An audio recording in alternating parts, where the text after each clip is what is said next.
लेंगे first unit का ना। Homomorphism, isomorphism. तो होमोमॉर्फिज्म ऑफ ग्रुप, ये समझने के लिए आपको फंक्शन पूरा जानना जरूरी है। तो फंक्शन क्या है बताओ? फंक्शन फंक्शन है ना पढ़ रहे हो इस समय, सीक्वेंस पढ़ रहे हो फंक्शन, तो सीक्वेंस तो एक फंक्शन ही है।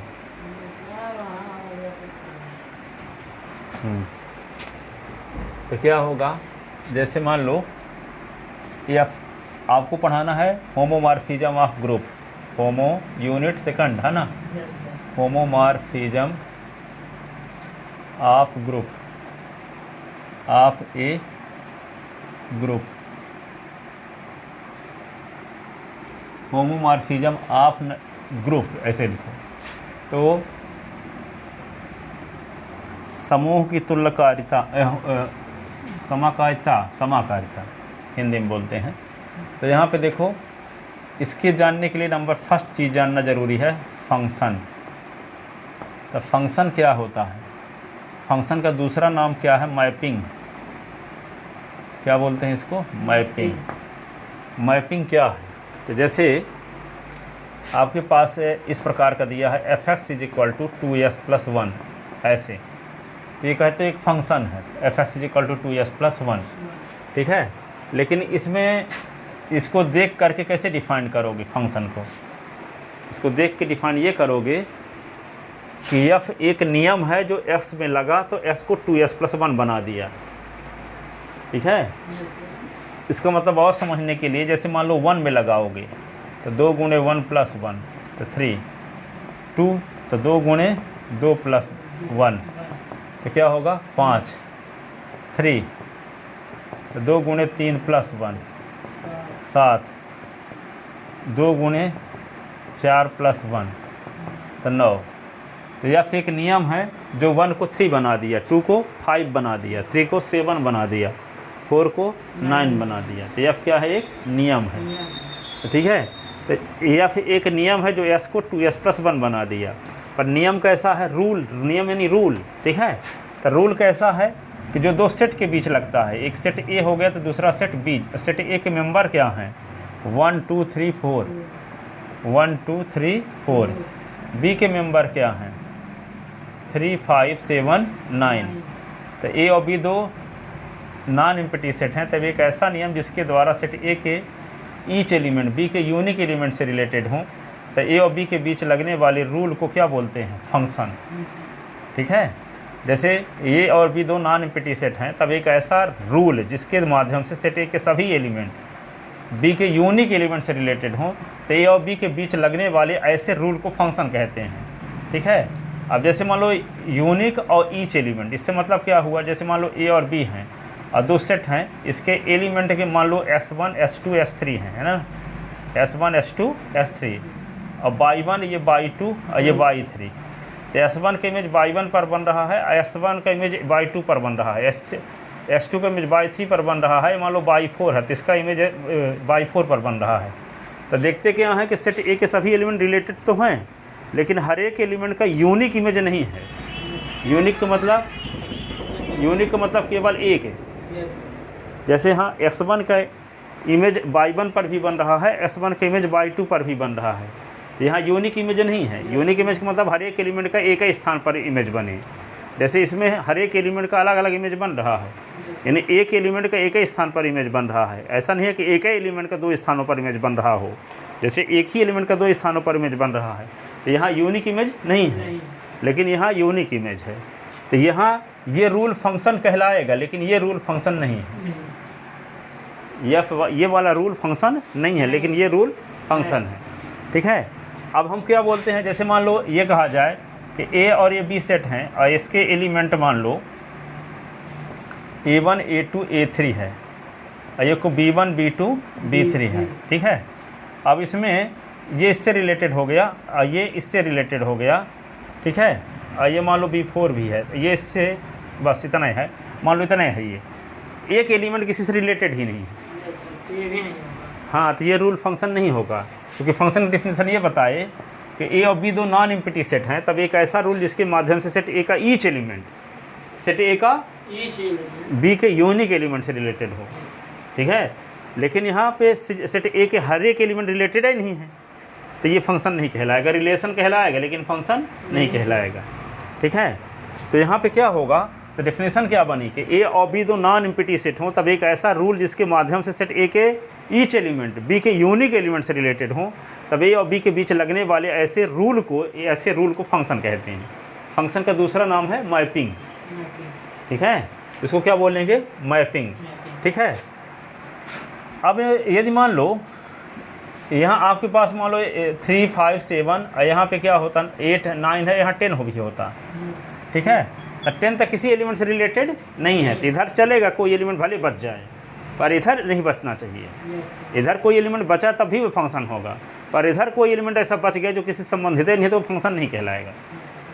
ठीक है, तो जब ए और बी के बीच में कोई एफ रूल फंक्शन हो गया, ऐसी कंडीशन में सेट ए कहलाएगा फंक्शन एफ का डोमेन, ए कहलाएगा फंक्शन एफ का डोमेन, और बी कहलाएगा फंक्शन एफ का को डोमेन। और को डोमेन के उन एलिमेंट का कलेक्शन जो डोमेन के किसी न किसी एलिमेंट से संबंधित हैं, तो फंक्शन का कहलाएगा रेंज। क्या कहलाएगा, रेंज। तो रेंज कौन है, को डोमेन के उन एलिमेंट का कलेक्शन जो डोमेन के किसी न किसी एलिमेंट से संबंधित है। ठीक है, कोई एलिमेंट बचा ना हो, सब संबंधित हो जाएं। नहीं ये बोल रहा हूँ, गलत बोल दिया। जो एलिमेंट संबंधित हैं उनका कलेक्शन रेंज कहलाएगा। तो रेंज में कौन कौन एलिमेंट होंगे, 3, 5, 7, 9, और को डोमेन में कौन होंगे, 3, 5, 7, 9, 10 भी। तो पूरा सेट तब को डोमेन कहलाएगा, लेकिन जो एलिमेंट संबंधित हो गए वे कहलाएंगे रेंज के एलिमेंट। क्या कहलाएंगे, रेंज। ठीक है, तो ए और बी दो नॉन एम्प्टी सेट हों, तब एक ऐसा रूल जिसके माध्यम से सेट ए का ईच एलिमेंट बी के यूनिक एलिमेंट से रिलेटेड हो, तो ए और बी के बीच लगने वाले ऐसे रूल को फंक्शन कहते हैं। ऐसे रूल को फंक्शन कहते हैं। और सेट ए कहलाएगा फंक्शन एफ का डोमेन, सेट बी कहलाएगा फंक्शन एफ का को डोमेन, और को डोमेन के उन एलिमेंट का कलेक्शन जो डोमेन के किसी न किसी एलिमेंट से रिलेटेड हो, फंक्शन एफ का रेंज कहलाएगा। ठीक है, समझ गए। अब देखो, अब जैसे मान लो कि यहाँ पे ए है, ये बी है, इसके एलिमेंट है x1, x2, x3, x4, और ये y1, y2, y3, y4। ठीक है, तो ये वाला फंक्शन है कि नहीं है, सब एलिमेंट संबंधित भी हैं, और हर एक एलिमेंट का इमेज अलग अलग बन रहा है। ठीक है, तो ये वाले फंक्शन को कहेंगे 1-1 मैपिंग, 1-1 मैपिंग या इंजेक्टिव मैपिंग कहेंगे, इंजेक्टिव मैपिंग। ठीक है, कब कहते हैं, जब जैसे फंक्शन के द्वारा डोमेन के डिफरेंट एलिमेंट को डोमेन के डिफरेंट एलिमेंट से रिलेटेड हो, डिफरेंट एलिमेंट से, जैसे यहाँ पे डिफरेंट एलिमेंट से रिलेटेड हैं, लेकिन यहाँ ये वाली कंडीशन यदि आ जाए, ए और बी, यहाँ पे एलिमेंट है S1, S2, S3, ये y1, y2, तो ये इससे रिलेटेड है, ये इससे रिलेटेड है, ये इससे रिलेटेड है, तो ये भी नियम फंक्शन है। पर देखते हैं कि दो एलिमेंट का एक ही स्थान पे इमेज बन रहा है, ये वाला फंक्शन नहीं है लेकिन ये फंक्शन है, क्योंकि एक इसका भी एक ही स्थान पे इमेज बन रहा है, इसका भी एक ही स्थान पे इमेज बन रहा है, इसका भी एक ही स्थान पे इमेज बन रहा है। ठीक है, लेकिन इसका दो स्थानों पर इमेज बनने की वजह से ये वाला रूल फंक्शन नहीं है, लेकिन ये रूल फंक्शन है। ठीक है, लेकिन ये फंक्शन 1-1 फंक्शन नहीं है। 1-1 कब होता, जब डिफरेंट एलिमेंट का इमेज डिफरेंट होता, लेकिन यहाँ दो एलिमेंट का इमेज एक ही है, सेम है, इसलिए ये क्या है, मेनी वन, कई का एक से संबंध, इसको क्या बोलेंगे, मेनी वन। ठीक है, तो ये 1-1 कब होगा, जब डिफरेंट एलिमेंट का इमेज डिफरेंट हो, तो हर एक एलिमेंट का इमेज डिफरेंट है, कोई रिपीट नहीं है, लेकिन यहाँ दो एलिमेंट का इमेज एक ही है, इसलिए ये 1-1 नहीं है, ये 1-1 है। तो ये 1-1 है, तो ये है क्या, मेनी वन। क्या है, मेनी वन फंक्शन है, मेनी वन फंक्शन। ठीक है, अब यहाँ पे देखो, ये वाले फंक्शन में देखते हैं, जिस फंक्शन के द्वारा को डोमेन का हर एक एलिमेंट संबंधित हो डोमेन के किसी न किसी एलिमेंट से, ऐसे फंक्शन को कहते हैं ऑन टू फंक्शन। लेकिन ये ऑन टू नहीं है, क्योंकि को डोमेन का जब एक या एक से अधिक एलिमेंट डोमेन के किसी एलिमेंट से संबंधित नहीं रहते, ऐसे फंक्शन को कहते हैं इनटू मैपिंग। Into mapping. तो जहाँ एक एलिमेंट ऐसा है जो किसी संबंधित नहीं है तो मैपिंग कन्फर्म पता है कि सभी एलिमेंट संबंधित भी हैं, यूनिक एलिमेंट भी, यूनिक इमेज भी बन रहा है, ये मैपिंग तो है, लेकिन ऑन टू नहीं है। 1-1 है क्योंकि डिफरेंट एलिमेंट के में डिफरेंट बन रहा है, लेकिन हर एक एलिमेंट को डोमेन का हर एक एलिमेंट डोमेन के किसी न किसी एलिमेंट से संबंधित नहीं है, कोई एक एलिमेंट बच गया। जिस मैपिंग के द्वारा को डोमेन का एक या एक से अधिक एलिमेंट डोमेन के किसी भी एलिमेंट से संबंधित नहीं रहते, ऐसे फंक्शन को कहा जाता है into mapping. Onto mapping नहीं कहते, इनटू मैपिंग। ऑन टू कब कहेंगे?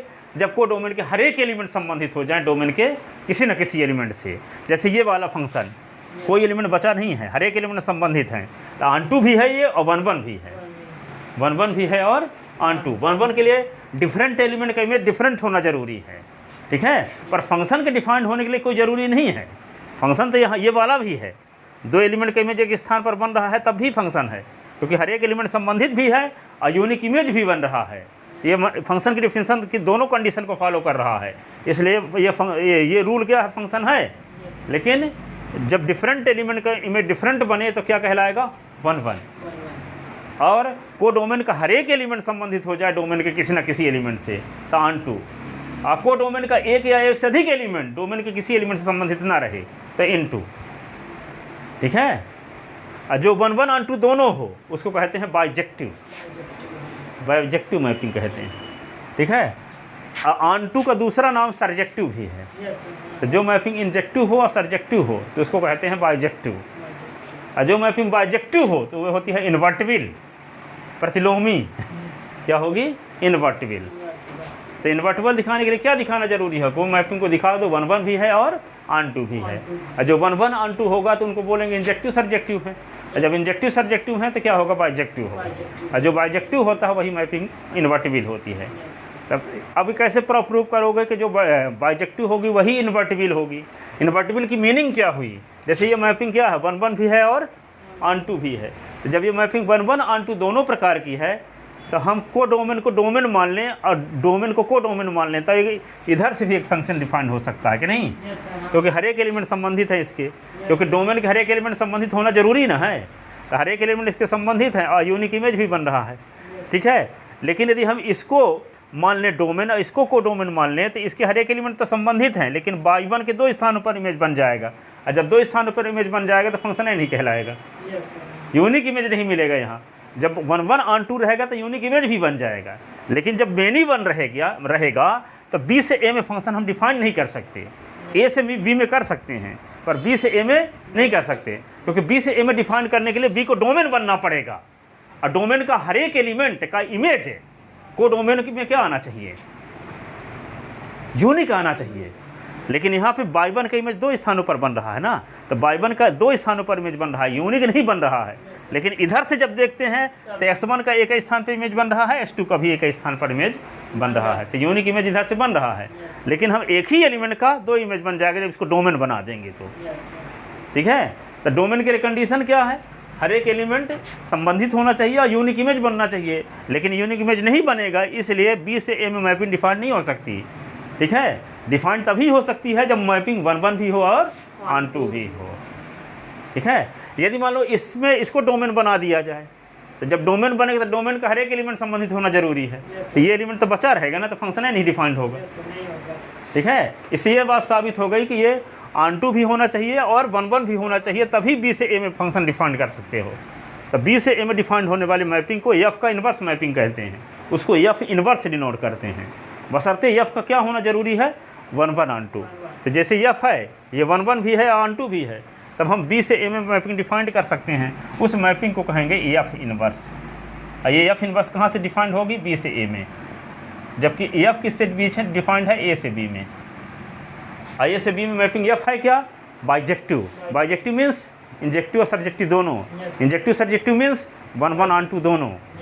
तो जो मैपिंग 1-1 ऑन टू दोनों हो वही होती है बाइजेक्टिव, जो बाइजेक्टिव होगी वही होगी इन्वर्टिबल। इन्वर्टिबल यानी प्रतिलोमी, ठीक है। तो प्रतिलोमी कब कहलाएगी? समझ गए ना? अब जैसे एक 3 सेट हैं A B C, 3 set A B C, अब ए से बी के बीच में मान लो इसके एलिमेंट हैं A1 A2 A3 A4, B1 B2 B3 B4, C1 C2 C3 C4, ये मैपिंग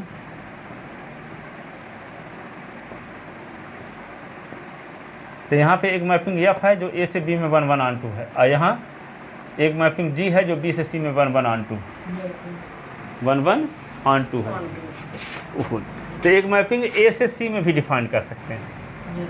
तो इस मैपिंग को कहते हैं GOF, such that A to C। ठीक है, और एक मैपिंग C से A में डिफाइंड हो सकती है, इसको कहते हैं FOG, such that C to A। ठीक है, तो क्या बोले हैं कि यदि A B C 3 non empty set हों तो तथा F A से B में 1 1 ऑन 2 मैपिंग हो और G B से C में 1 1 ऑन 2 मैपिंग हो, ऐसी कंडीशन में A से C के बीच में एक मैपिंग डिफाइन कर सकते हैं जिसे कहते हैं F और G का कंपोजिशन, F और G का कंपोजिशन, संयोजन। ठीक है, जिसको डिनोट करते हैं उल्टा, F और G का कंपोजिशन है लेकिन लिखेंगे GOF। और जो C से A में डिफाइंड हो सकती है मैपिंग उसको कहते हैं FOG। ठीक है, G और F का कंपोजिशन, तो G और F के कंपोजिशन को लिखते हैं FOG से। ठीक है, तो यदि A B C 3 non empty set हों तथा F A से B में 1 1 ऑन 2 हो और G B से C में 1 1 ऑन 2 हो, तब A से C के बीच डिफाइन होने वाली मैपिंग को कहते हैं composition of F and G। It is denoted by GOF such that A to C। और C से A के बीच डिफाइन होने वाली मैपिंग को कहेंगे G और F का कंपोजिशन, और G और F के कंपोजिशन को लिखेंगे FOG, और यहाँ F और G के कंपोजिशन को लिखेंगे GOF, उल्टा। ठीक है, अब यहाँ पे कहीं पे ये लिखा हो GOF और फिर X लगा हो तो इसका मतलब G लिखोगे और मीडियम ब्रैकेट में FX। ठीक है, और FOG और X लिखा है, इसका मतलब क्या लिखोगे, F लिखोगे मीडियम ब्रैकेट में GX, ऐसे। ठीक है, जैसे आपके पास है if fx is equal to x square और gx is equal to sine x, तो फाइंड FOG एंड GOF। ठीक है, तो FOG ऐसे लिखोगे तो क्या लिखोगे, F लिख दोगे और मीडियम ब्रैकेट में GX, तो F लिख दोगे, GS किस स्थान पे क्या लिख दोगे, क्या दिया, साइन एक्स। और साइन तो जिसमें F लगता है तो ये क्या कर देता है, स्क्वायर कर देता है। तो जब यहाँ पे X में लगा F तो X को स्क्वायर कर दिया, तो साइन में लगे F तो क्या करेगा, साइन S का स्क्वायर कर देगा, तो क्या हो जाएगा, इसी को साइन स्क्वायर S कह सकते हैं।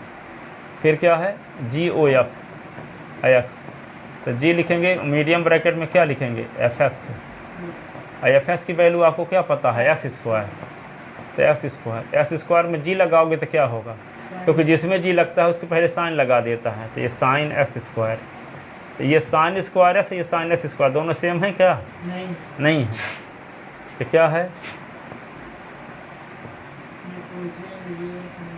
ये GOF X आया, तो फ्रॉम ये हो गया from first and second.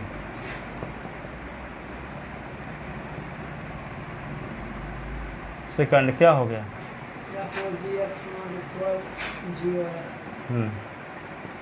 FOG is not equal to GOF, दोनों अलग अलग वैल्यू आ रही है।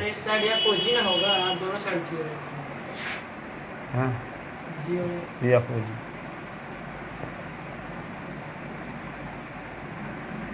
ठीक है, जैसे एक क्वेश्चन था ये इस प्रकार से। ठीक है, तो फंक्शन के बारे में जान लिए। अब इसमें थोड़ा सा एक और है कांस्टेंट फंक्शन। जैसे मान लो आपके पास फंक्शन है इस प्रकार का,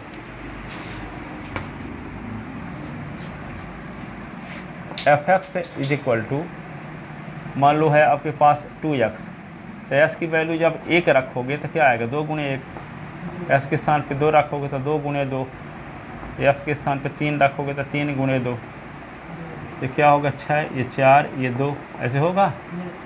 अब यदि मान लो ऐसे है F1 तो 2, F2 तो 4, F3 तो 6, ठीक है।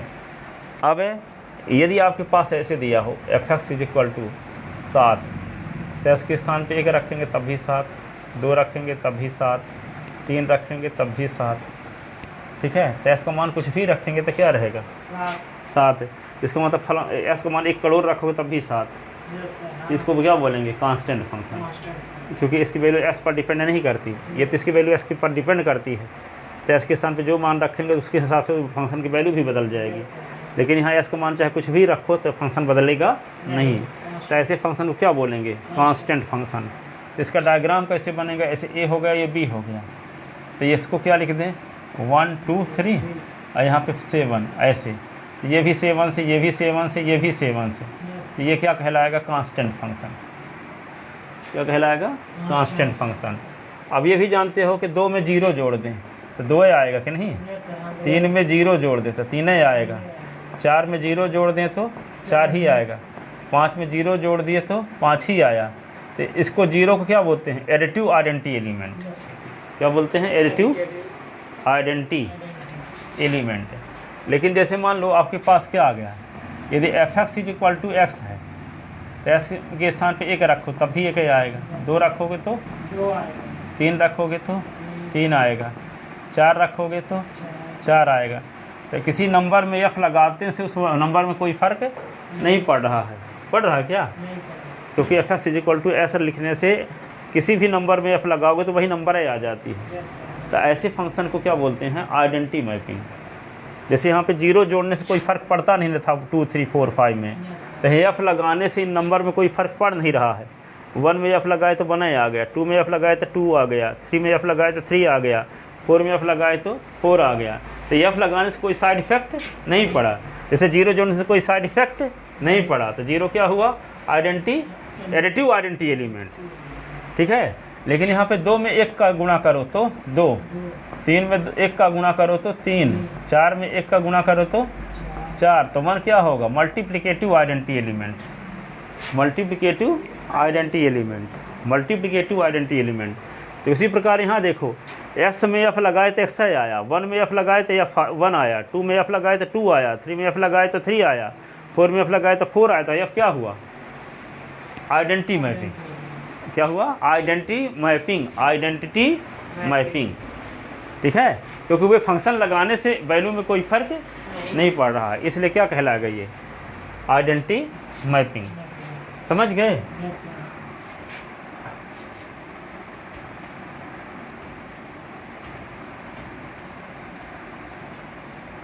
जैसे इस प्रकार का है ए और B,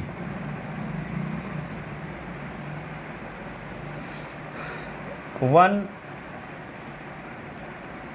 F x is equal to आपके पास क्या है x square, f x is equal to x square. तो एस के स्थान पे क्या लिखेंगे 1, तो क्या होगा 1 का स्क्वायर, एस के स्थान पे -1 रखेंगे, -1 का स्क्वायर तो 1 ही रहेगा ना। तो यहाँ पे देखते क्या है कि 1 और -1 2 एलिमेंट है, इसमें जब एफ लगा देते हैं तो क्या आता है 1 आता है। ये वाला मैपिंग क्या है 1 1 ऑन 2 है, क्या मैनी 1 है। 1 1 कब होता है जब डिफरेंट एलिमेंट का इमेज डिफरेंट हो, पर 2 एलिमेंट का इमेज सेम है, तो ये क्या है मैनी 1 है। जो मैनी 1 है तो 1 1 नहीं होगा, जो 1 1 है तो मैनी 1 नहीं होगा, ठीक है।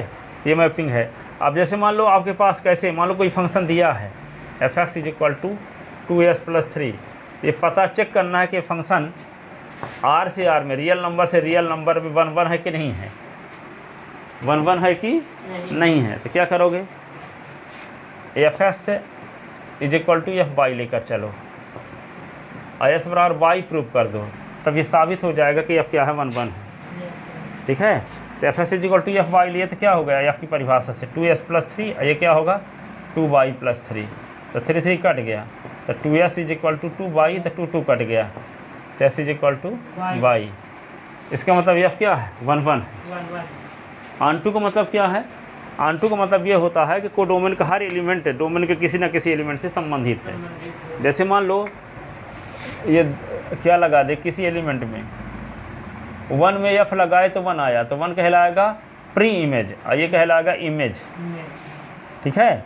तो जब हर एक एलिमेंट का प्री इमेज हो, हर एक एलिमेंट संबंधित हो डोमेन के किसी न किसी एलिमेंट से, तो ये फंक्शन क्या कहलाता है ऑन टू, क्या कहलाता है ऑन टू, ठीक है। तो ऑन टू चेक करने का क्या तरीका है, कैसे साबित करोगे कि ये फंक्शन आर से आर में ऑन टू है, ठीक है। तो हम कोडोमेन का कोई आर्बिट्रेरी एलिमेंट लेंगे और उसका प्री इमेज मिल गया, इसका मतलब हर एक एलिमेंट का प्री इमेज मिलेगा, प्री इमेज मिलेगा। कोडोमेन का कोई आर्बिट्रेरी एलिमेंट लें और उसका प्री इमेज मिल गया, इसका मतलब हर एक एलिमेंट का प्री इमेज मिलेगा, और जब हर एक एलिमेंट का प्री इमेज मिलेगा तो वो फंक्शन क्या कहलाएगा ऑन टू। जैसे मान लेते हैं कि f s equal to s plus 3 के लिए मान लेते हैं कि डोमेन में कोडोमेन का कोई आर्बिट्रेरी एलिमेंट बाई लेते हैं, क्या लेते हैं बाई। तो बाई के करस्पॉन्डिंग डोमेन में एक एलिमेंट एक्स ऐसा मिलता है जिसमें एफ लगाते हैं तो बाई आता है, हम मान कर चल रहे हैं। कोडोमेन में कोई आर्बिट्रेरी एलिमेंट बाई लेते हैं, ठीक है, और मान कर चलते हैं कि बाई का प्री इमेज क्या है एक्स है, तो एस में एफ लगाएंगे तो बाई आएगा। तो एफ की डेफिनेशन लगाओगे तो क्या होगा 2s प्लस 3 तो होगा बाई। अब यहाँ 2s is equal two by minus 3, तो एस इज इक्वल टू क्या होगा बाई माइनस 3/2।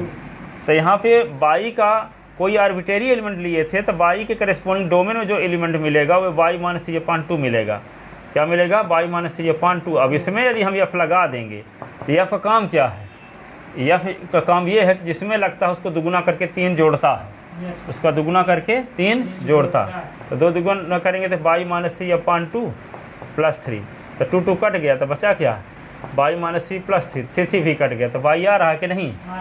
इसका मतलब कोडोमेन जो एलिमेंट लिए थे कोडोमेन का बाई, तो बाई का प्री इमेज क्या होगा बाई माइनस 3/2 होगा, क्योंकि इसी एलिमेंट में एफ जब लगाते हैं तब बाई आता है। तो आर्बिट्रेरी एलिमेंट का प्री इमेज मिल गया, इसका मतलब हर एक एलिमेंट का प्री इमेज मिलेगा।